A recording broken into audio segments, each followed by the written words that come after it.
aqui. Bom dia para quem eu não falei. Demorei um pouquinho para colocar o link, né? Porque acordei cedo, como sempre. Ontem já fiz a aula, alguns slides que a gente sempre trabalha também com os nossos slides. Separei aqui algumas atividades, uns exercícios de 9 até o 13. Olha aqui, tudo as minhas anotações para a aula, né? Vocês sabem, se me acompanham desde cedo, desde o início do ano. Só que hoje a plataforma Eleva não abriu, né? Deixa eu mostrar para vocês o que está acontecendo. Vai que vocês estejam dando sorte, né, minha gente? Olha só o que está acontecendo. Peraí que tem gente querendo entrar. Participante. Seguinte, o que está acontecendo? A gente vai lá, esse aqui é o que aparece para a gente, deve ser um pouco igual para vocês. Deixa eu até abrir outro aqui, porque vai que dê sorte aqui, né? Vamos escrever Portal Eleva. A internet, como está pelo Zoom, demora um pouquinho. Aí, beleza. Entra aqui na página da Eleva. Livro digital, que eu sempre fiz. 2020, nono ano. Português. Aplicar filtro. E quando aplico o filtro, aparece a mensagem. Olha, ocorreu um erro. E isso comigo nunca aconteceu, né? O filtro já. Aí quando você clica de novo, o filtro já foi aplicado. Aí você tira o filtro, tenta trocar. Português. De novo, aplicar filtro, ocorreu um erro. Já tentei também, que a gente sempre tem, né, no computador, outro navegador. Tentei aqui pelo Safari. E aí, Portal Eleva. Safari é um pouquinho, eu acho, mais lento. Aí tentei pelo Safari. Safari entra, livro digital, 2020, nono ano, português. E aí, o mesmo erro. Será que vai? Ó, ocorreu um erro, tá vendo? E é isso que estava acontecendo. Então, desde as 7 horas eu estava tentando para ver se esse erro saía. Já aconteceu esse erro com vocês? É porque vocês já, né? Outro professor já comentou esse erro? Não, aconteceu comigo mesmo, quando eu fui abrir o livro digital, quando eu não estava em casa. E aí eu mandei a mensagem, aí eu esperei das 7h30, né? Que é a hora que oficialmente Professor, Oi? eu tô conseguindo entrar. Tá conseguindo? Uhum, qual módulo? Como o quê? Como aluno, né? Qual módulo? É o módulo 4. É o capítulo 29. 4? Vê se você consegue, Léo. Capítulo o quê? 29. Tá. Deixa eu tentar aqui. Vai que comigo está acontecendo um erro. E aí foi isso. Por isso que eu demorei um pouquinho. Mas aí se o Léo conseguir... Alguém conseguiu também abrir aí o módulo? Eu também estou tentando aqui. Vai que agora... Tá vendo? Consegui. Conseguiu, Léo? Então compartilha a sua tela aí com a gente. Putz, pera aí. Vê se tu sabe.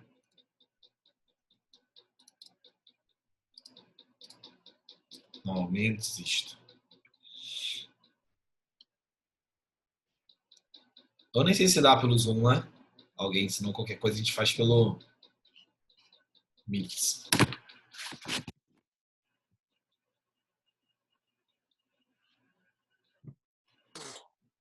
Professor, Tá conseguindo? Oi, fala. tô conseguindo não, é porque ele fala que só o administrador pode Não tem permitir. problema. Eu vou tentar fazer um negócio aqui que eu tô vendo. Gente, mas não tem tanto problema, tá? Não tem tanto problema. Porque a gente já tá no finalzinho do bimestre, né? Esse é o que fica mais tranquilo.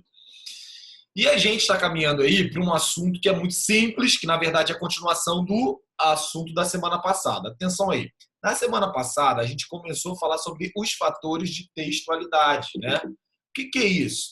A gente estava começando a falar, e esse tema, que eu gosto de falar sobre esse tema, é que esse tema tem tudo a ver com redação. É quando a disciplina Língua Portuguesa e Redação elas se misturam como se fosse uma só. Na verdade, a redação é uma ramificação de todo o estudo da língua, né? Estamos dentro de códigos e linguagens, que é a nossa grande área. Então, eu estava falando sobre os fatores de textualidade. Por que essa matéria é interessante? Gente, nessa matéria é interessante porque ela é fácil, tá? Ela é fácil porque ela é uma matéria de interpretação textual, é uma matéria que a gente vai levar em consideração os textos do texto, o contexto do texto, beleza? Então, assim, para a nossa prova, é muito interessante. Por quê? É muito interessante porque a gente vai ter um controle e um nível um pouco mais acessível, né?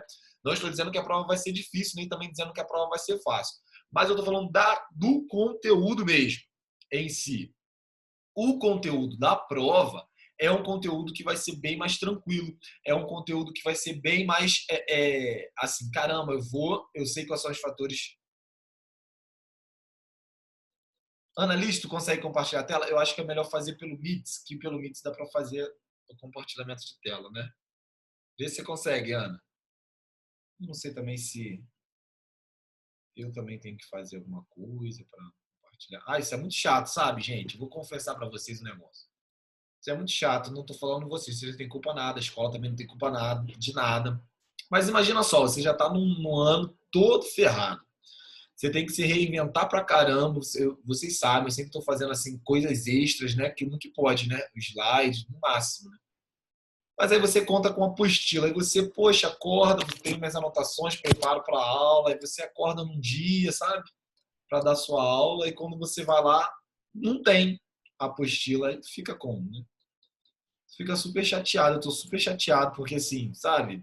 Tem que... Aí o professor tem que se virar, né?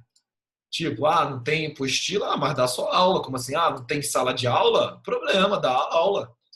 Você não tem caderno? Problema, vai dar aula, entendeu? A aula tem que acontecer. E aí, assim, a gente já está numa situação toda adversa, né? Dando aula pelo Zoom. Aí você tem várias possibilidades. Estou aqui desabafando, né? Você tem várias possibilidades que pode dar errado. A internet pode não acontecer, você fica já naquela ansiedade danada da internet funcionar. A internet funciona, seu computador funciona, você mesmo como pessoa está bem para dar aula, a turma comparece, aí um negócio que você nem imaginava que poderia acontecer, acontece, as apostilas não aparecem. Né? Aí a gente fica assim meio sem chão, né? Claro que a nossa aula não depende da apostila, mas é a nossa ferramenta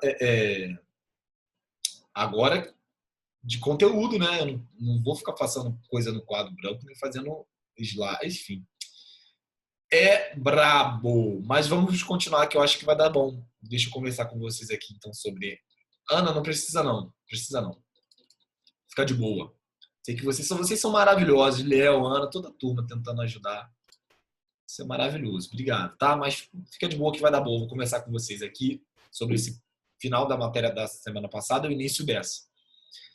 Então, assim, nesse bimestre, a gente passou por que conteúdos? Rancais, lembra daqueles poemas? Isso vai cair na avaliação. Semana que vem eu vou falar muito sobre avaliação com vocês, porque eu quero uma avaliação muito simples. A gente vai falar também, né? Falamos também sobre a escrita dos numerais, que aí já é um pouquinho mais de memorização, quando utilizar, quando não utilizar.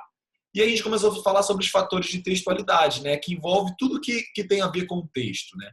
Que são esses aqui. A intencionalidade é aquilo que o autor ele quer descobrir. Aquilo que o autor quer descobrir com o que ele quer dizer, né? O que ele quer dizer, o que ele quer levar, o que ele quer transmitir, isso é tudo intencionalidade. Então, a intencionalidade tem a ver com o autor do texto. Em contrapartida, eu tenho uma aceitabilidade. O que a pessoa vai receber? O que a pessoa vai conseguir? O que a pessoa vai aceitar? Será que ela está apta a aceitar isso? Será que ela está apta a receber isso? Será que ela quer entender o que o autor do texto quer dizer? Quando a gente não quer entender, gente, não adianta. Não adianta discutir, quebrar o barraco, não adianta. O que a gente precisa é de ter essa noção de que para o texto ele ter um fator de textualidade, ele ser totalmente aceitável, isso também precisa ser da parte que aceita, da parte que lê o texto, ok?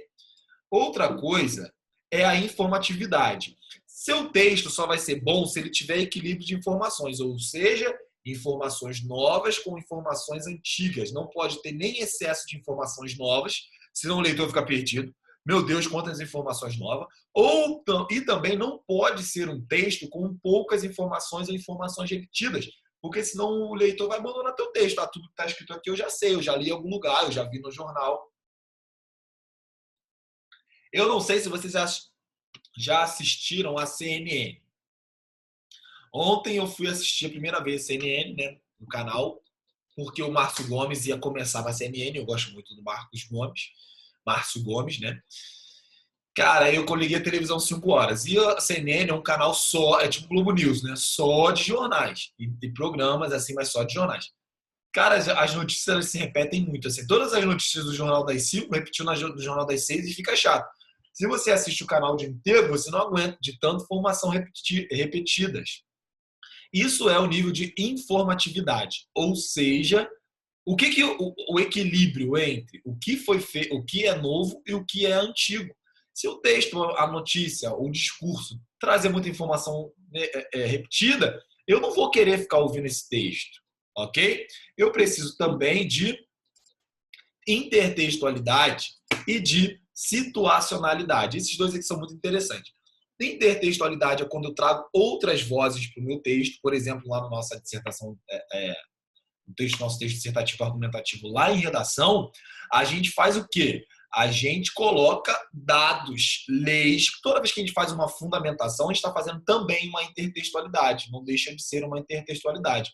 E a situacionalidade é a gente adequar a nossa fala, a nossa maneira de falar ou a maneira de escrever, adequar isso para o público que vai estar ouvindo. Eu não sei se vocês conhecem o Felipe Neto, né, e o Lucas Neto. Eles ficaram famosos, né? O grande nicho dele, o grande público deles é o infantil. E vocês não sei se vocês já tiveram oportunidade de ler algum texto deles, de algum deles, ou de ler alguma coisa deles fora desse público-alvo dele, né? Ele fala para criança, então ele fala a voz dele. O jeito que ele fala é para criança. Mas quando ele está falando com adulto, ele fala normal. Então, assim, você até é um personagem que ele está falando. Por quê? Ele sabe qual é a situacionalidade dele. Em momentos ele está com crianças, em outros momentos ele está com adulto normal. Então ele se comporta normal, ele sai desse personagem, né? A gente, quando vai falar, não sei se você já teve essa experiência, de ter que falar com um idoso, ou ter de falar com uma criança, ou até mesmo quando a gente fala com um cachorro, né? Com um animal. Já viu como é que você fica retardado quando a gente vai falar com um animal? É a situação que muda o fator da textualidade que a gente estiver falando. Então, o capítulo 29, que é um capítulo que está falando assim, carta aberta e coerência textual. É esse capítulo que seria o capítulo de hoje, né? O que esse capítulo ele vai falar? Ele vai falar sobre algumas questões de coerência. E se você perceber, a coerência pragmática, a coerência sintática, parece que são sinônimos de intencionalidade, aceitabilidade, informatividade, intertextualidade. Parece que é uma forma. Cadê meu mouse? Espera aí que a gente entra. Parece que é uma forma diferente de falar a mesma coisa, entende? Então a gente está trabalhando aqui nesse finalzinho aí de ano, nesse finalzinho de bimestre, os fatores de intertextualidade e de coerência. Porque coerência é o sentido que engloba todo o meu texto. Então os exercícios que a gente ia fazer hoje seriam exercícios de coerência. O problema que aconteceu não é um problema que foi seu, muito menos, não foi um problema que foi meu, muito menos seu. Então a gente não tem que ficar penalizado por nada disso. Então, assim, se não der para falar, não deu, não deu. O que eu só peço para vocês o seguinte. Deixa eu até dar uma olhada se voltou. Quem não sabe... Nossa, que... Espero que sim. E... Nono ano.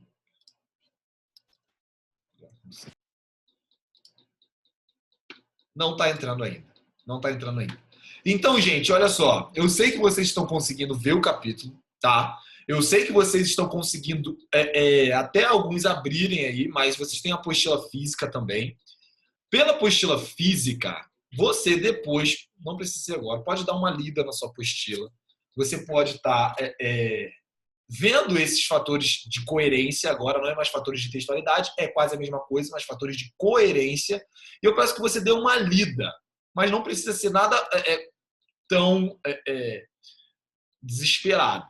Porque é também o conteúdo da nossa prova. A aula que vem eu queria fazer uma aula só de revisão, mas eu vou ter que fazer uma aula desse conteúdo e uma aula de revisão, tá bom?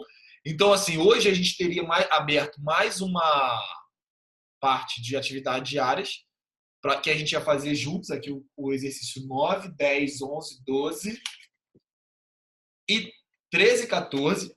Só que eu não vou deixar esse exercício para casa, porque a gente faria na aula, nossa aula seria de exercício. A apostila não quer abrir, o site está com defeito, né? Todos os professores estão tentando.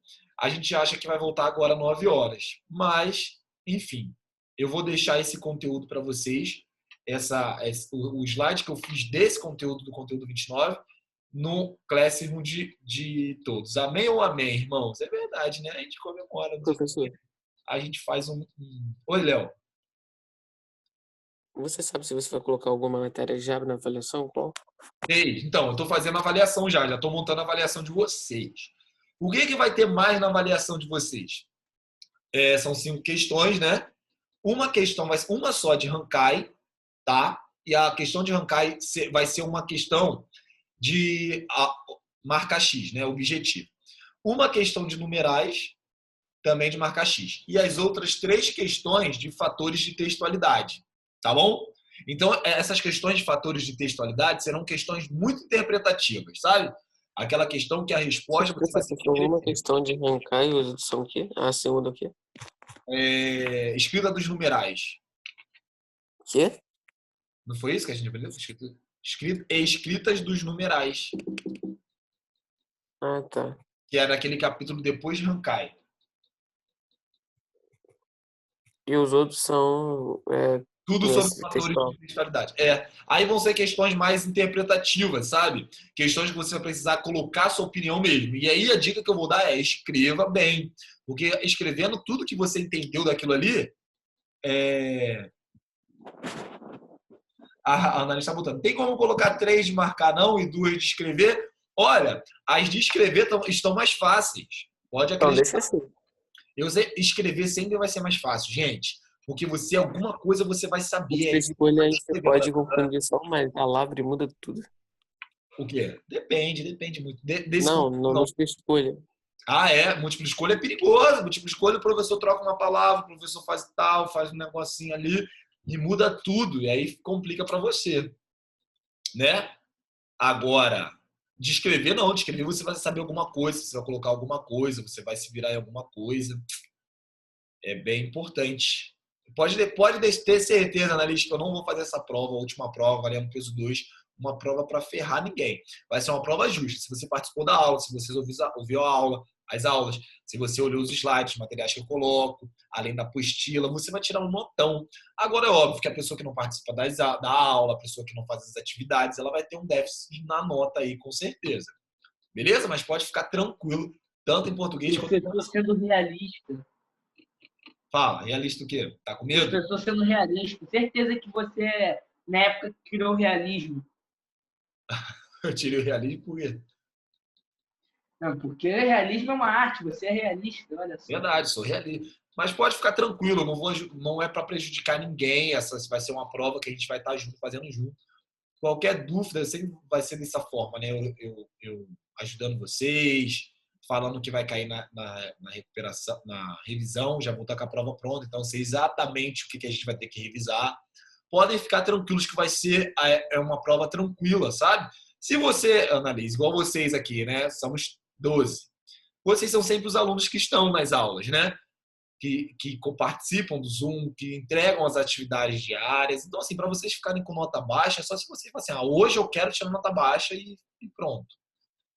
Caso contrário, não. Vocês são alunos excelentes, excelentes alunos. Então, não tem como dar errado. Podem ficar tranquilos com relação à prova de português e à prova de redação. Não tranquilos porque vai ser fácil. Ai, Vai que ser prova. triste, mas porque, tipo, vai ter muita matéria que os professores estão passando, 4 capítulos, eu acho. Mas pode ficar tranquilo. Os professores, pelo menos eu acho que vai todo mundo conversar direitinho uma aula antes, o que vai cair para vocês estudarem certo. Mas eu entendo que é muito capítulo. Mas pensa só, é muito capítulo, mas poucas alternativas, né? Então, assim, se a gente trabalhou 8 capítulos, como é que o professor vai fazer para fazer 5 questões de 8 capítulos? Pelo menos em português, são capítulos totalmente diferentes, né? Um era arrancar, outro era numeração, outro era tipos de textualidade, fatores de coerência, temas totalmente aleatórios. Totalmente aleatórios. Beleza? Mas fiquem tranquilos. Gente, a aula de hoje eu vou encerrar por aqui, não tem por que mais. Se você tiver alguma dúvida sobre a prova ou quiser fazer alguma questão, você fica e me pergunta, mas quem não tem nenhuma dúvida... Então, a gente vai ter aula semana que vem você vai dar fatores textuais? Isso, semana que vem aula de redação, de recuperação. Right. Beleza? Valeu, professor. Valeu, gente. Desculpa aí, não foi Valeu. eu. Mas semana que vem Nada. tá junto, não tem problema. Não. Tranquilo, assim, tô mais feliz até. É verdade, vamos ficar mais Acontece felizes. Vocês também. estão felizes, eu também. Não acontece contigo, Valeu, não. professor. Relaxa. Valeu, professor. Valeu. Ana Liz mandou um recado aqui. Depois você pode olhar no escolar, porque a prova de segundo mês eu fiquei bastante. Não sei se Ana, essa nota sua foi em português ou em redação? Português.